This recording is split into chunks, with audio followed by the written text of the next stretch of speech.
kita angkat kembali pertanyaan berikutnya. Datangnya dari hamba Allah di Pontianak, Kalimantan Barat. Pertanyaan Habib, seorang ayah yang telah meninggal dunia, apakah jika istri dan anak-anaknya tidak taat kepada Allah Subhanahu wa taala dan Rasul sallallahu alaihi wasallam, almarhum turut bertanggung jawab atas perbuatan anak tersebut dan istrinya?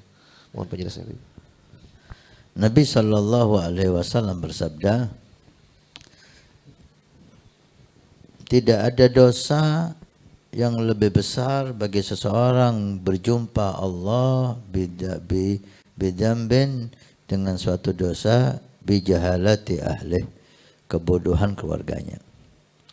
Ketika seseorang meninggal dalam keluarganya dalam keadaan bodoh atas agama Allah Subhanahu wa taala, tidak tahu hal yang diwajibkan, tidak tahu hal yang diharamkan, tidak dikenalkan oleh Allah sehingga dia berani bermaksiat, maka si mayit ini ikut tetap mendapatkan dosa maksiat keluarganya tadi itu. Karena maksiat itu ada penyebabnya dia dalam hal itu.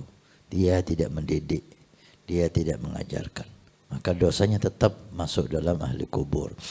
Tapi ketika orang tua udah mendidik, udah menjaga semaksimal mungkin sesuai yang dianjurkan oleh Allah dan Rasulnya, kemudian si ayah meninggal, si anak terpengaruh teman, dia maksiat, maka selesailah tugas saya. Gak ada dosa yang masuk ke kuburnya. Kalau pahala masuk ke kuburnya, dosa gak ada. Karena ayah telah memberikan apa yang harus dia berikan.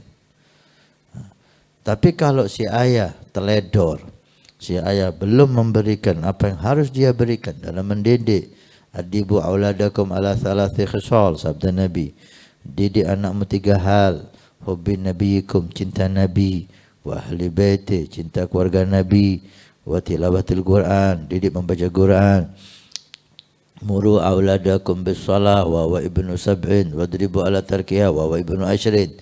Perintahkan anakmu sholat ketika umur 7 tahun. Pukul dia kalau enggak sholat ketika umur 10 tahun.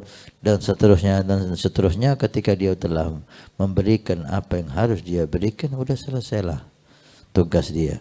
Anak itu maksiat, terpengaruh teman, ya udah enggak dihisab lagi oleh Allah Subhanahu wa taala. Tapi ketika orang tua tidak memberikan kewajibannya mendidik, memberikan ilmu agama, sampai si putrinya perempuan enggak tahu hukumnya haid gimana, yang berkaitan dengan haid apa yang harus dia lakukan, gimana udah suci, kapan itu suci, enggak diajarkan, istrinya enggak diajari itu semua, dan dia meninggal, dia membawa dosa yang sangat besar, dan semua maksiat yang dilakukan keluarganya semuanya Allah berikan kepada dia.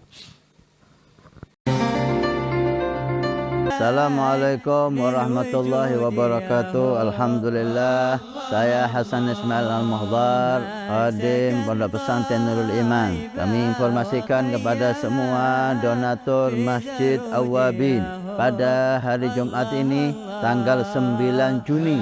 Alhamdulillah, kita melaporkan perkembangan Masjid Awwabin.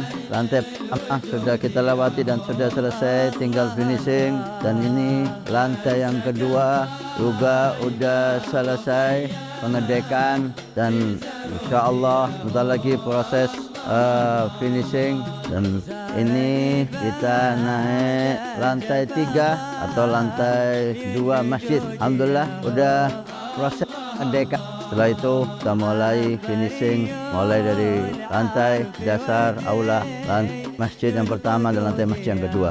Terima kasih banyak semua donatur, semua simpatisan, baik yang mengikuti bulanan setiap bulan 100.000 ataupun yang memberikan hartanya. Mudah-mudahan Allah Subhanahu wa taala menjadikan sebagai sedekah jariah. Kalau kemarin Anda yang ikut, ini waktunya Anda menjadikan sedekah jariah ini untuk orang tua Anda, untuk anak Anda, untuk orang-orang yang Anda cintai, untuk istri Anda, sehingga semuanya kaya dengan pahala dan taat di hari kiamat. Karena masjid ini akan ditempati semua kegiatan ibadah, belajar mengajar di masjid, masjid, dakwah ilallah di masjid, salat jamaah di masjid, aurat di masjid, pengajian di masjid. Masya Allah, begitu besar fungsi masjid dan aula Al-Awabin yang diberi nama oleh guru mulia kita dengan Awabin. Mudah-mudahan dapat selesai dan bermanfaat sampai hari kiamat.